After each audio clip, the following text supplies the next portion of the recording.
के इस प्रोग्राम से जुड़ी हुई नज्म है। उस नज्म को आप नजीब की नज्म समझ सकते हैं, उस नज्म को आप जुनैद की नज्म समझ सकते हैं, और उस नज्म को आप मारे गए 58 साल के पहलू खान की 85 साल की दोनों आंखों की नाबीना मां की नज्म भी समझ सकते हैं। मैं नज्म सुनाता हूं आपकी अदालत में साहब। एक मां जिसका एक बेटा दिल्ली के prominent university Jawaharlal Nehru university में MSc करने के लिए जाता है। ABVP के कुछ लड़कों से उसकी लड़ाई होती है और वो उसे इतना पीटते हैं कि दूसरे दिन से वो बच्चा गायब है, और तकरीबन 7-8 महीने को होने को आ गए हैं, लेकिन अब तक उस बच्चे का कोई सुराग नहीं। उसकी एक बूढ़ी माँ कभी जंतर मंतर पर, कभी राजपथ पर, कभी देश के होम मिनिस्टर की चौखट पर, तो कभी JNU के ब्लॉक पर रो रो करके चीख करके प्रशासन से, हुकूमत से ये कह रही है कि मुझे मेरा बेटा वापस कर दो, मुझे मेरा लाल वापस कर दो। मैं नज़्म सुनाता हूँ आपको साहब। थोड़ी देर डाइस के साथियों से मैं गुजारिश करूंगा कि थोड़ा सा यहाँ से भी खामोशी रहे तो अच्छा रहे। हमारे पीछे जो मेहमान बैठे हैं उनको, उनके बीच में आप क्यों आ रहे हैं? हमें उनसे डायरेक्ट मुखातिब रहने दीजिए, और आवाम भी हमारे बड़ों को देखते रहना चाहती है, तो अच्छा रहे कि उन्हें देखते रहने दें। बड़े बुजुर्ग हैं, उसमें से तो कई ज्यादा बुजुर्ग हैं, तो सामने जो नई नस्ल है वो चाहती है कि उन्हें मुसलसल देखते रहो। कम उम्रें बची हैं, लगातार आंखों के सामने रहेंगे, अच्छा रहेगा। तो आप लोग बीच में हायल मत हो। मैं नज़्म सुनाता हूँ साहब। सुना था कि बेहद सुनहरी है दिल्ली। मेरी माएं बहनें भी सुन रही हैं इस प्रोग्राम को, उन तक भी पहुंचे मेरी ये नज़्म। सुना था कि बेहद सुनहरी है दिल्ली, समंदर सी खामोश गहरी है दिल्ली। सुना था कि बेहद सुनहरी है दिल्ली, समंदर सी खामोश गहरी है दिल्ली, मगर एक माँ की सदा सुन न पाए तो लगता है गूंगी है, बहरी है दिल्ली। सुना था कि बेहद सुनहरी है दिल्ली। इस हादसे को जब 2 दिन हुए थे स्वामी जी, मैं दिल्ली था, जामिया में एक मुशायरा था, केजरीवाल साहब कर रहे थे। मुझे पता चला कि एक माँ JNU के ब्लॉक पे रो रही है, तो मैं बड़ा गुमनाम सा ऐसे ही गया था उससे मिलने के लिए। मैंने देखी थी उसकी चीखें, मैंने सुनी थी अपने कानों से उस माँ की चीखें। और उस माँ से जब मिला तो मुझे ऐसा लगा कि अगर नजीब की माँ की जगह अगर मेरी माँ होती, तो अगर नजीब की जगह इमरान होता, कोई अशोक होता, कोई राजेश होता, कोई सलमान होता, तो माँ के आंसुओं का तो कोई मजहब नहीं होता, माँ के आंसुओं की तो कोई जात नहीं होती, फिर हमारे हुक्मरानों को एक माँ की चीख क्यों नहीं सुनाई पड़ रही है। मैं पढ़ता हूँ नज़्म साहब, बहुत रोया हूँ मैं इस नज़्म को कहते हुए, और बारहा पढ़ते हुए भी रो देता हूँ। इस दुआ के साथ हर मुशायरे में इस नज़्म को पढ़ता हूँ कि क्या पता मैं ये नज़्म पढ़ूं, मेरी आंखों के सामने बैठे हुए लाखों लोग दुआ के लिए हाथ उठाएं, और अगली सुबह नजीब को उसकी माँ तक पहुंचा दिया जाए, और दोबारा कभी मुझे ये नज़्म ना पढ़नी पड़े। मैं इस दुआ के साथ वलियों की सरजमीन पर भी इस नज़्म को पढ़ रहा हूँ। मैं पढ़ता हूँ साहब। सुना था कि बेहद सुनहरी है दिल्ली, समंदर सी खामोश गहरी है दिल्ली, मगर एक माँ की सदा सुन न पाए तो लगता है गूंगी है, बहरी है दिल्ली। वो आंखों में अश्कों का दरिया समेटे, वो उम्मीद का एक नजरिया समेटे, वो आंखों में अश्कों का दरिया समेटे, वो उम्मीद का एक नजरिया समेटे। यहाँ कह रही है, वहाँ कह रही है, तड़प करके ये तुम कह रही है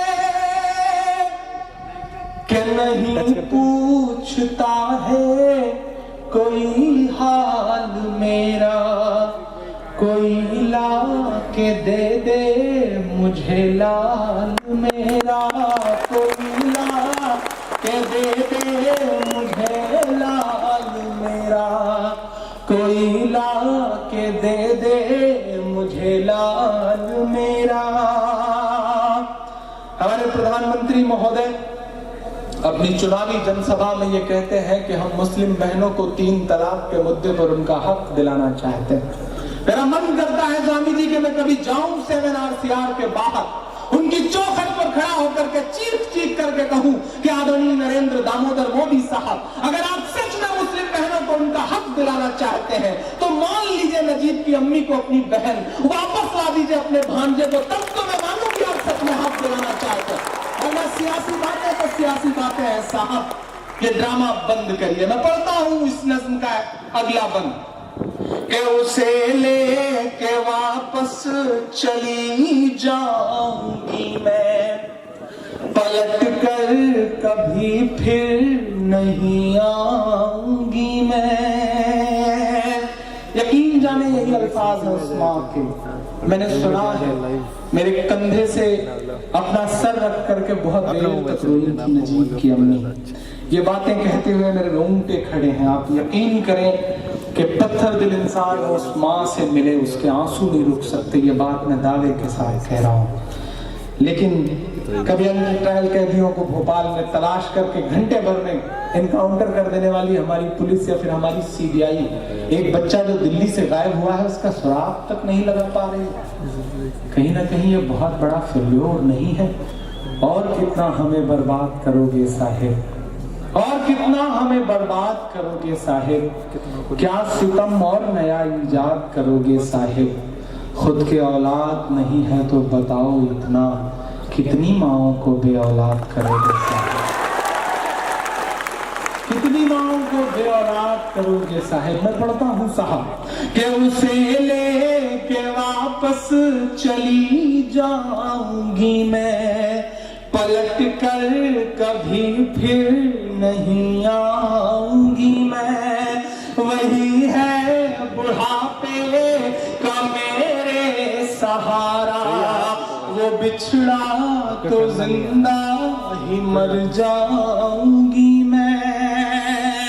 वही है मेरी जिंदगी की कमाई, वही है मेरी जिंदगी की कमाई, वही तो है सदियों का आमाल मेरा।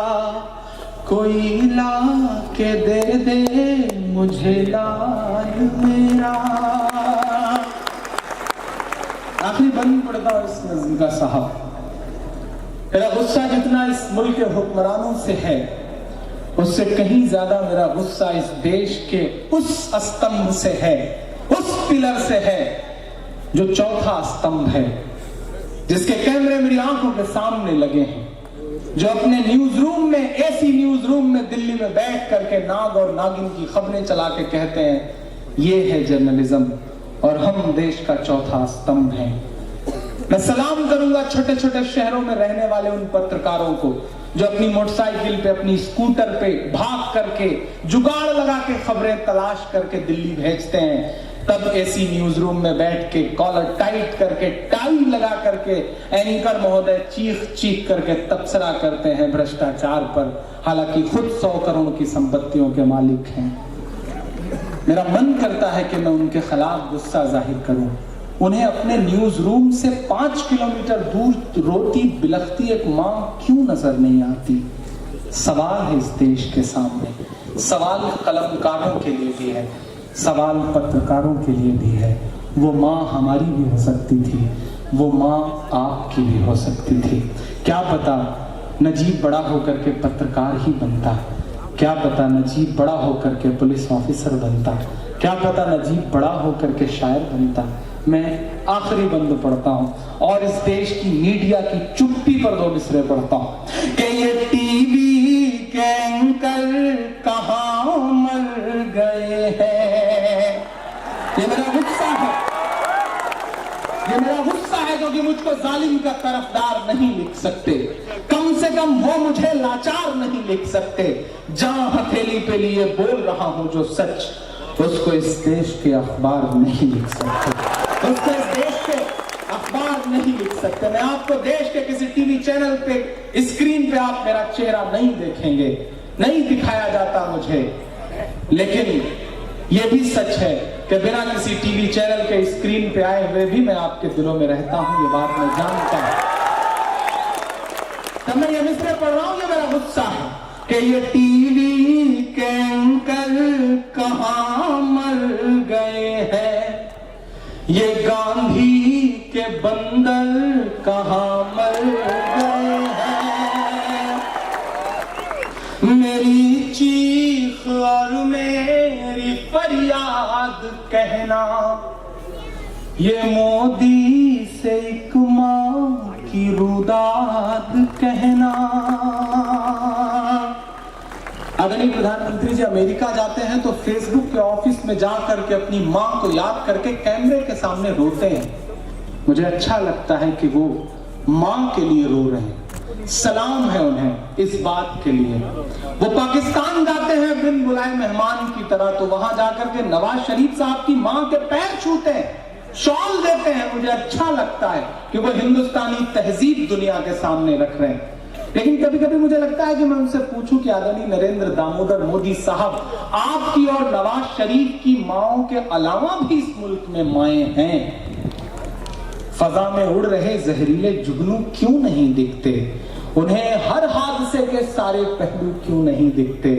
जो मां को याद कर परदेश में आंसू बहाते हैं, उन्हें अखलाक की अम्मी के आंसू क्यों नहीं दिखते? उन्हें अखलाक की अम्मी के आंसू क्यों नहीं दिखते? मैं मिसरे पढ़ रहा हूं साहब। मेरी चीख और मेरी फरियाद कहना, ये साहिब से एक मां की रुदाद कहना। कहीं झूठ की शख्सियत बह न जाए। समेटना अपनी तालियों को चौथे मिसरे के लिए। ये बहुत दर्द में डूब करके और बड़ी हिम्मत के साथ कहे गए मिसरे हैं। आपकी तालियों का शोर पहुंचाना दिल्ली तक मेरे इन मिसरों के साथ। मैं पढ़ता हूं और पूरी हिम्मत के साथ पढ़ता हूं कि कहीं झूठ की शख्सियत बह न जाए, ये नफरत की दीवार छत बह न जाए।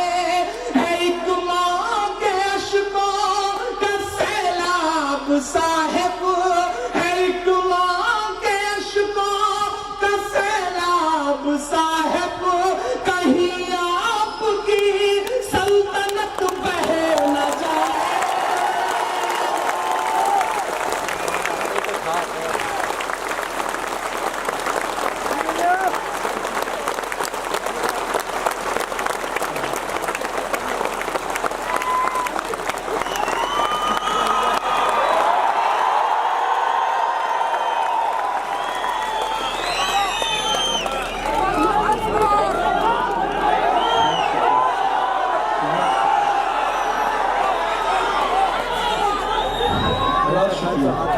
कहीं झूठ की शख्सियत बह न जाए, ये नफरत की दीवार छत बह न जाए।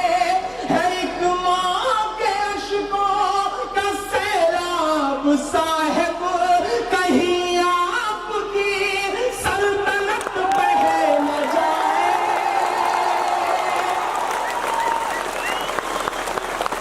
उजड़ सा गया है गुलिस्तां वतन का। मुझसे अक्सर तमाम बड़े बुजुर्ग ये कहते हैं कि इमरान बड़े हमलावर होकर के मुशायरों में नज़में पढ़ते हो क्यों? हुकूमत के खिलाफ बोलते हो क्यों?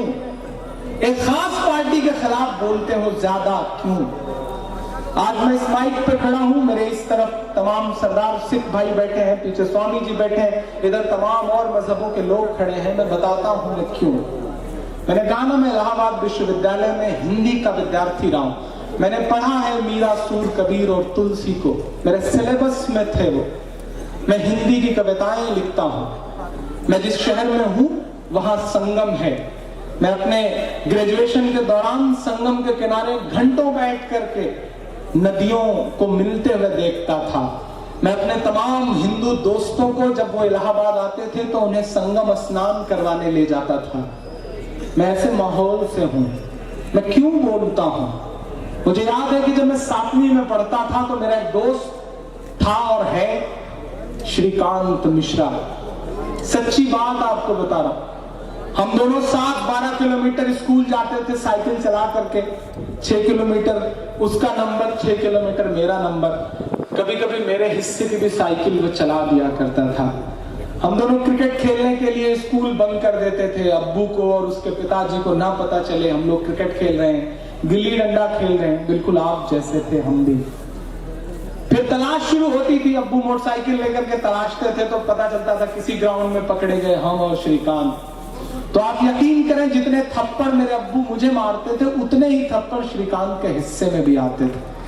कभी उसके पिताजी तलाशते थे तो जितने थप्पड़ उसके हिस्से में आए उतने ही थप्पड़ उसके पिताजी मुझे भी मारते थे। लेकिन आज मैं क्यों बोलता हूं इस पार्टी के खिलाफ? क्योंकि आज मेरे अब्बू अगर श्रीकांत को एक थप्पड़ मार दें या श्रीकांत के पिताजी इमरान को एक थप्पड़ मार दें तो कब वो थप्पड़ हिंदू मुसलमान के सांचे में ढल जाएगा कोई भरोसा नहीं। ये नुकसान किया है उस विचारधारा ने इस देश का।